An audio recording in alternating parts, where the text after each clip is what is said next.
This is a film about our trip across Morocco in March 2025 from Agadir on the Atlantic to join the route of the caravans over the Atlas Mountains, then through Fez and on to the Mediterranean coast to finish.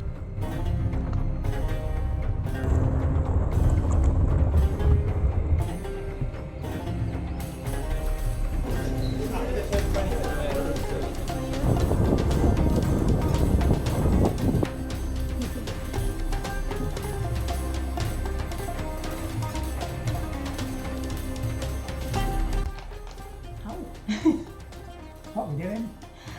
We're planning our route. Where are we going? We are going from Agadir to Melilla Where's that? in Morocco. Cool.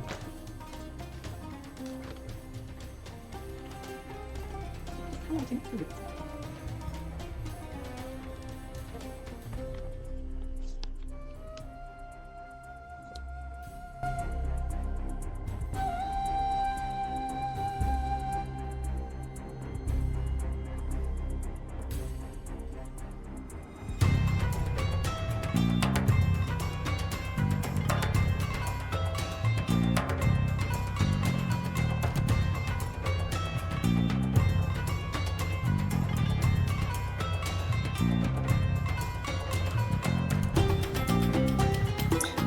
This shows the start of our route from Agadir to Taradant, Ouled Berhil, Aoules, and through the Anti-Atlas Mountains to Eight Ben Hedou, Skoura, and Bou Thurar.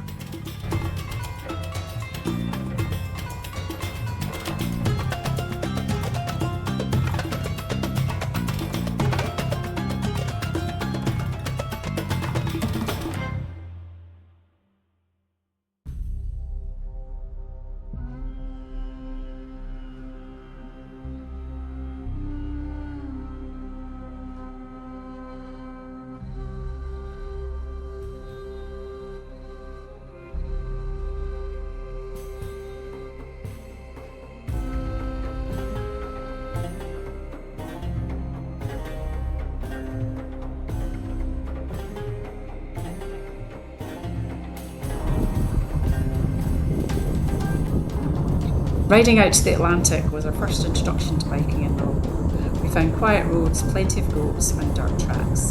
This gave us a good taster of what the trip to come was going to be like. We dipped our wheels in the Atlantic and turned around to head inland to begin our adventure.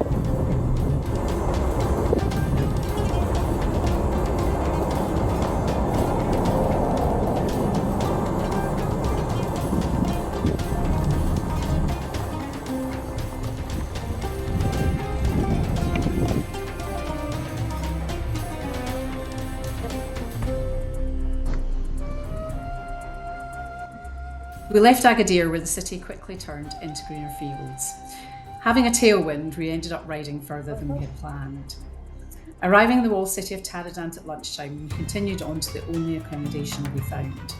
Travelling during Ramadan brought us an understanding of different opening hours and early closing before sunset prayers and breaking of the daily fast. It was fascinating to gain an awareness of Muslim culture at this special time.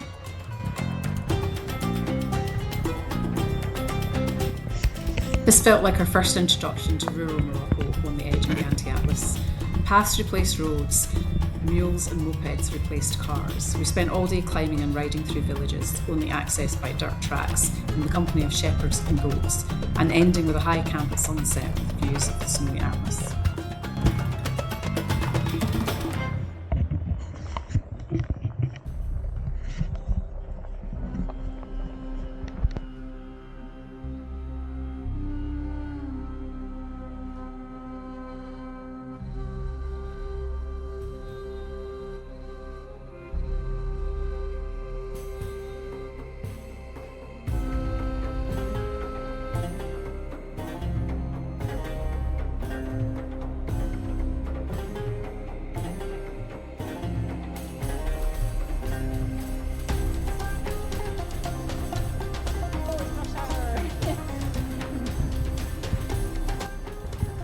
Leaving our frosty campsite, we passed high pastures and farms and then met the morning rush of mules and mopeds heading up into the hills to tend their crops. Continuing on, we encountered trails where even the mules didn't seem to go, and ended up with several hike-out sections and washed-out tracks, eventually arriving at a small village where they opened the shop for us and everyone came out to meet the Novelty bikers. We finished the day with a strong headwind and a new road to 8 Benhead.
We took a tour of 8 Benhead, a UNESCO heritage site, which is featured in many films, and were then blown across the desert, surrounded by dust storms. We passed the walled city and trebuchet from the Kingdom of Heaven.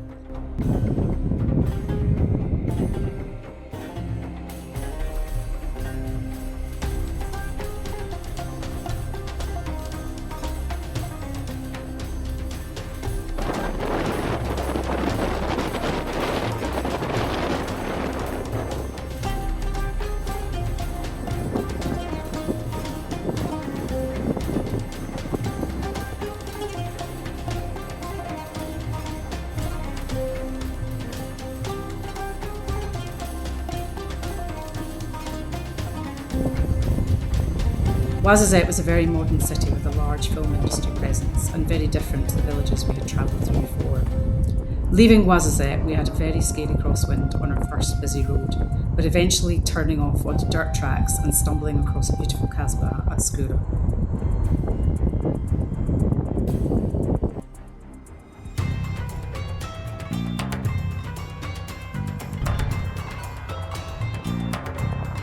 The day started by climbing back into the hilly desert scrub on our last cut through to join the published route of the caravans. Again, only shepherds for company before our first crossing of the Dades River, which we would then follow for most of the next 2 days. We took a detour from the route up the Valley of the Roses, but sadly just too early for the spring flowers. Arriving at the beautiful Kasbah Kens, we were greeted like old friends and treated to a very modern version of a traditional Kasbah.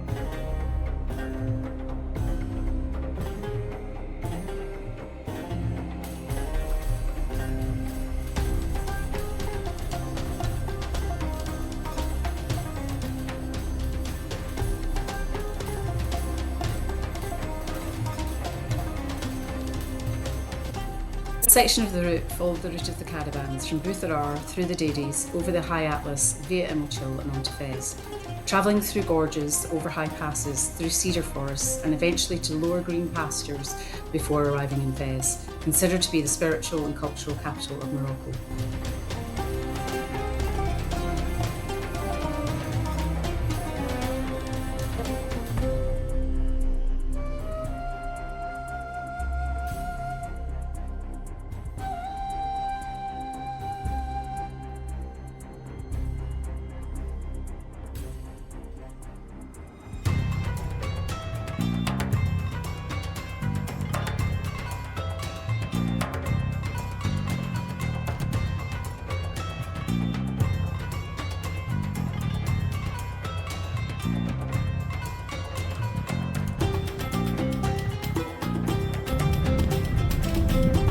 Following advice from our host, we took an unpaved road from Butharar. This turned out to be a beautiful valley, and travelling early we saw many villagers on donkeys already returning from the fields, and nomadic families tending their goats.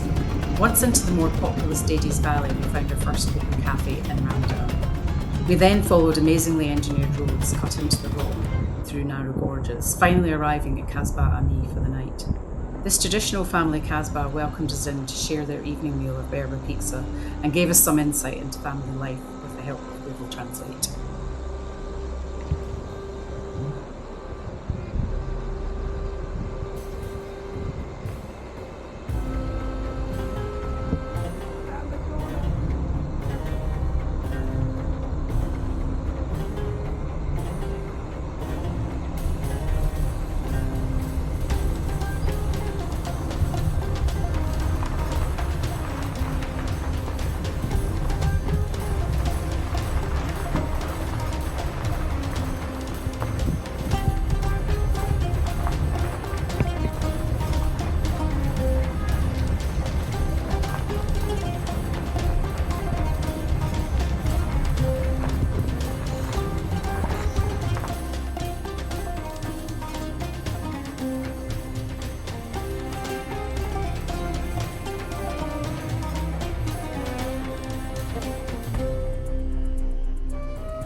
We were going to reach our high point of 9,500 feet on this day, and so had a sense of nervous anticipation.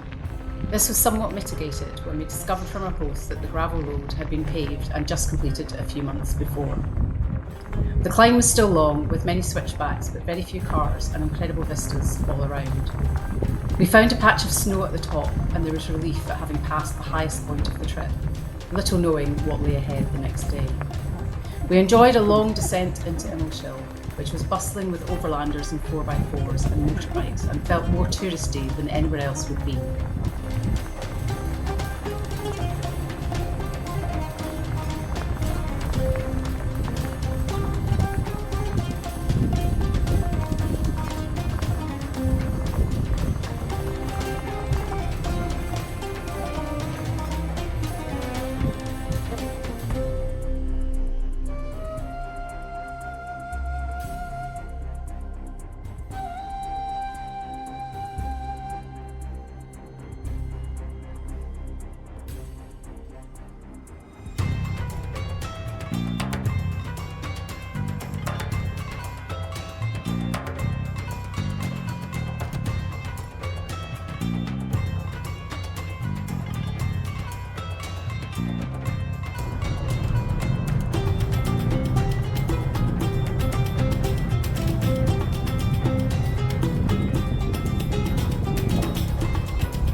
We left Imilchill with the intention of following the bikepacking.com route, knowing that there was a stretch of tricky single track.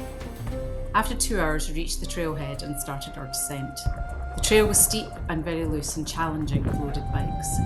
After stumbling a few times while pushing our bikes on the loose shingle and not relishing the thought that it might not get better, we decided to retrace our steps to Imilchill, arriving back 5 hours after we'd left. We then set off on the alternative route, passing through remote villages on gravel roads and being raced downhill by kids on bikes with no brakes and no chains. This diversion was stunning and we felt lucky to have changed our plans. We reached an auberge at sunset after a long but unexpectedly amazing day.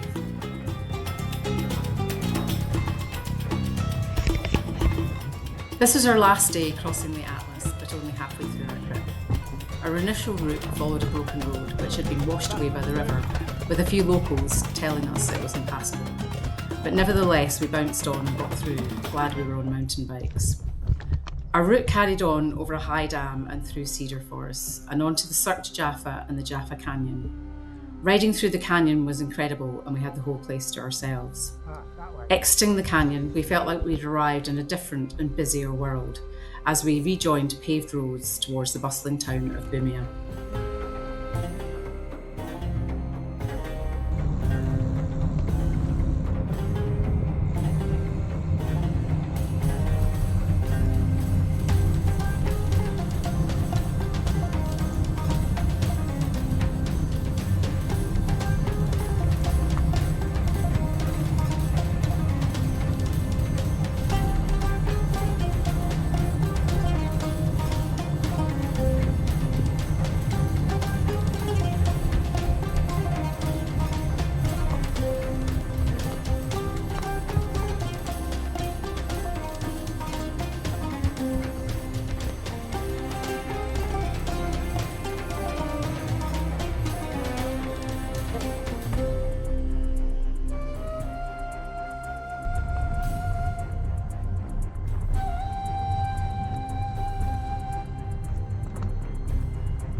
Climbing out of Bumia, the drier landscapes quickly turned to green fields and pastures, and then changed again to winding forest trails.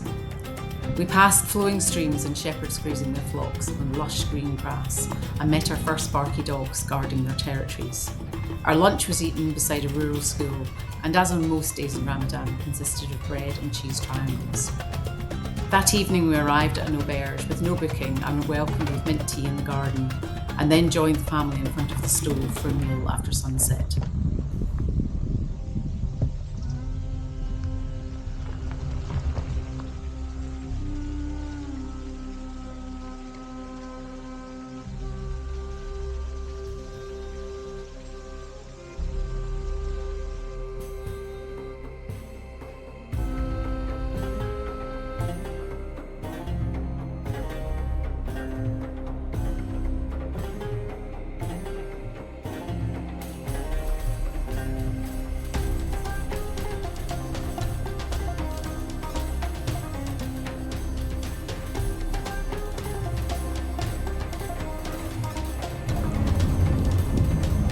This was to be our last day travelling in Ramadan, a varied day of limestone landscapes, pine and cedar forests, before going slightly off route to Englu for accommodation to celebrate the new moon, signifying the end of Ramadan.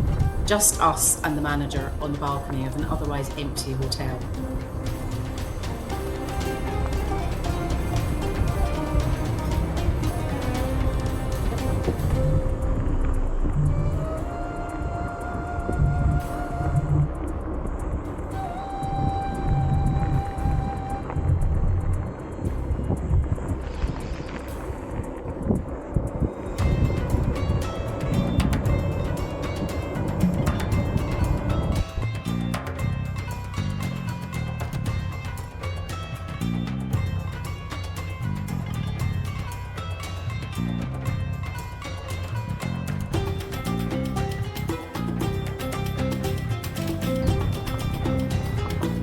Riding through the Cedar Gerard National Park saw lots of families and tourists out picnicking for the start of the holidays. We had our own celebration with a huge lunch in the slightly weird and cosmopolitan town of Ifrane. More Western dress and fewer headscarves than we had seen previously. It was so different to see a place buzzing with families all eating and enjoying the start of the festivities. We rode on to Musa Kandar, which was a more traditional town and where the streets were filled with tempting smells from all the food vendors.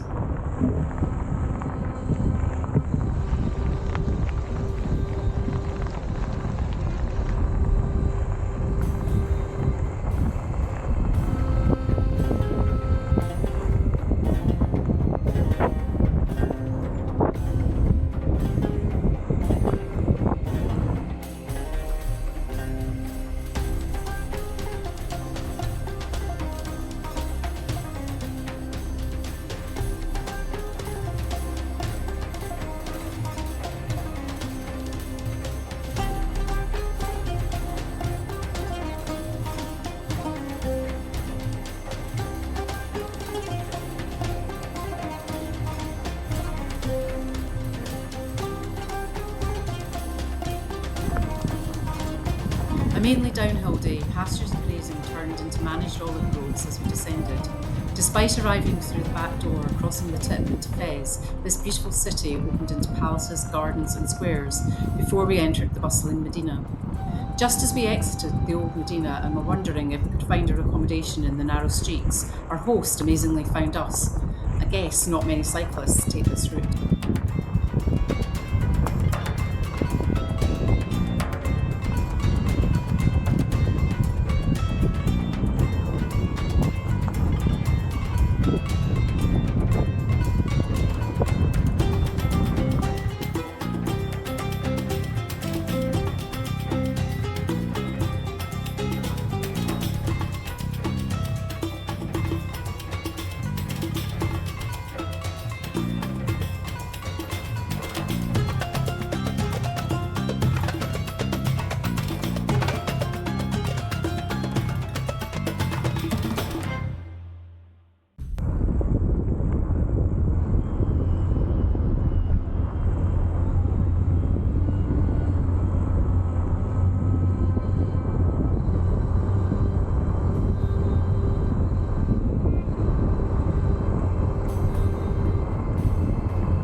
In Fez, we had our first non-riding day and managed a city walking tour, a traditional hammam, and a rooftop meal during a thunderstorm, our only rain of the trip.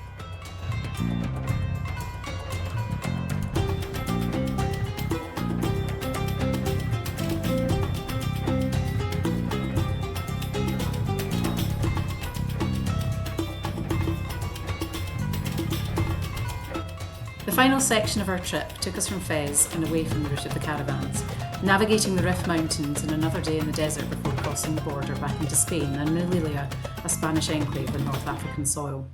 This completed our Trans-Maroc coast to coast by dipping our bike wheels in the Mediterranean.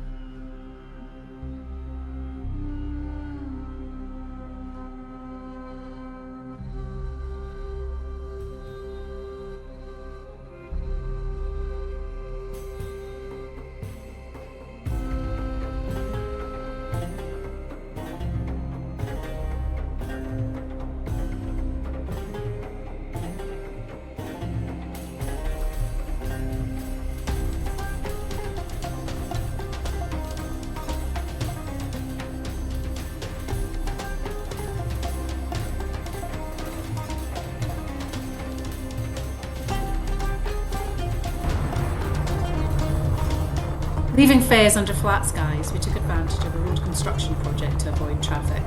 After a few miles, we again found our way onto quieter tracks and roads following the river for most of the day. Arriving at a missing bridge, we were lucky enough to be guided across by a group of locals on mules.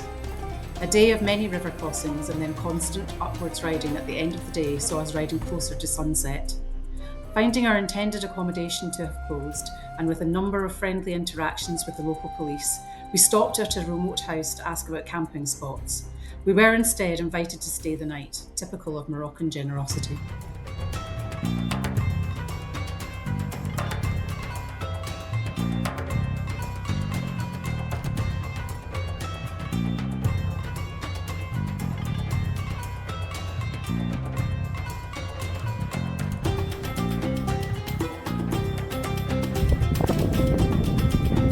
Leaving the Rif behind through forests and back to drier landscapes, it was lovely riding all day on quiet gravel tracks.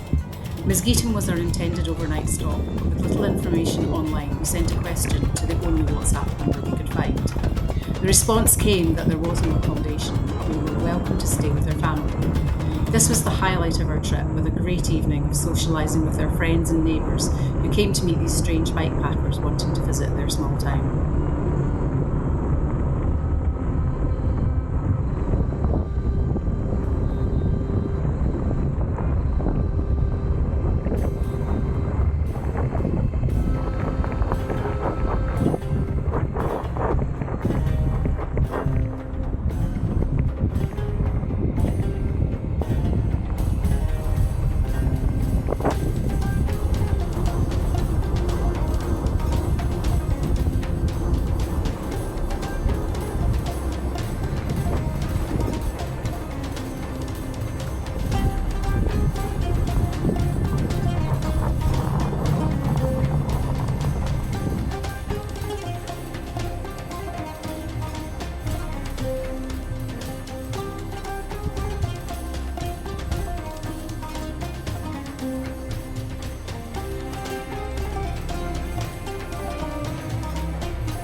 Sadly leaving Mesgitan behind, we set off on our revised route recommended by our new friends. With a tailwind and mostly downhill, this was easily our quickest section of the trip. As we approached our destination, the land again changed to more intensively farmed and the people and language took on a more Spanish influence.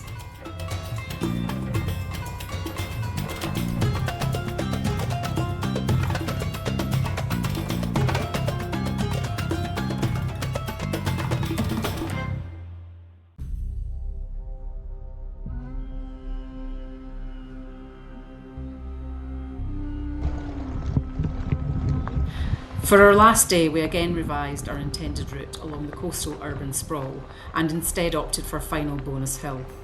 This proved to be a popular picnicking spot. We were welcomed to join a family at the top for Moroccan tea and tagine being cooked on the barbecue. The vistas opened up to show our final destination at the coast, all downhill to the border.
The border crossing was relatively straightforward for us with our privileged British passports, only queuing for an hour in the sun.